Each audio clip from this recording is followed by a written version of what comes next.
Olá! Hoje estudaremos a teoria da geração espontânea. Existem diversas teorias sobre a origem da vida na Terra, como a panspermia, biogênese, entre outros. No vídeo de hoje discutiremos a geração espontânea. O defensor mais famoso da geração espontânea na antiguidade foi Aristóteles, há mais de 2000 anos, e em sua versão supunha a existência de um princípio ativo, dentro de certas porções da matéria inanimada. Esse princípio ativo organizador, que seria responsável, por exemplo, pelo desenvolvimento de um ovo no animal adulto, cada tipo de ovo tendo um princípio organizador diferente, de acordo com o tipo de ser vivo. Esse mesmo princípio organizador também tornaria possível que seres vivos, completamente formados, eventualmente surgissem a partir de matéria bruta. A ideia era baseada em observações, descuidadas, sem rigor científico, de que alguns animais aparentemente surgiram da matéria em putrefação, ignorando a pré-existência de ovos ou mesmo de suas larvas.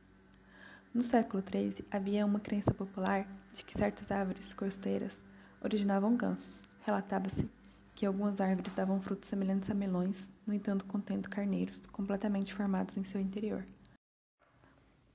No século XVI, Paracelso descreveu diversas observações acerca da geração espontânea de diversos animais, como sapos, ratos, enguias e tartarugas, a partir de fontes como água, ar, madeira podre, palha, entre outros.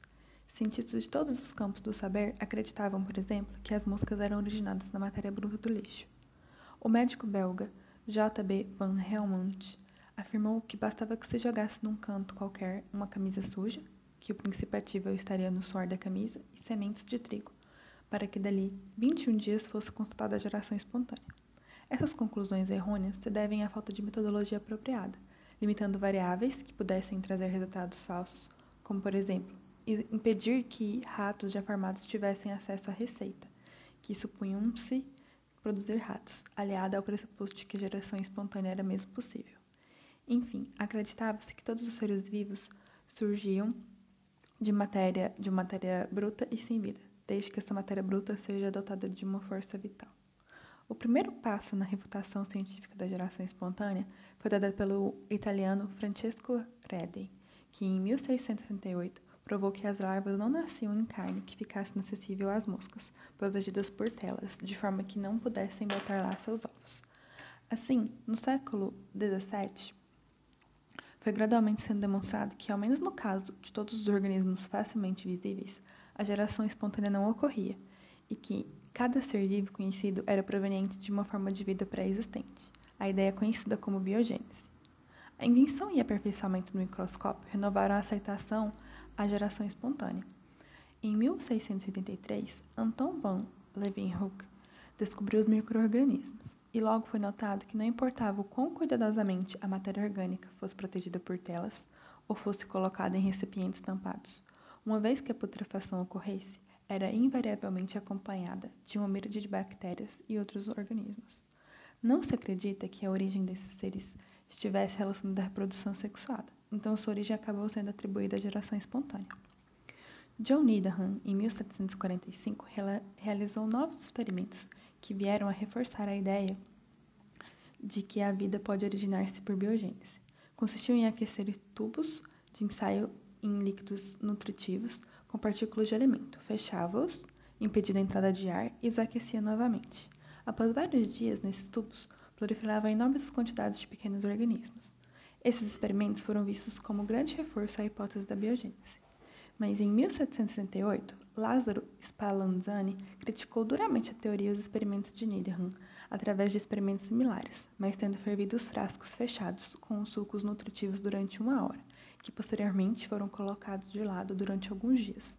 Examinando os frascos, não encontrava-se qualquer sinal de vida.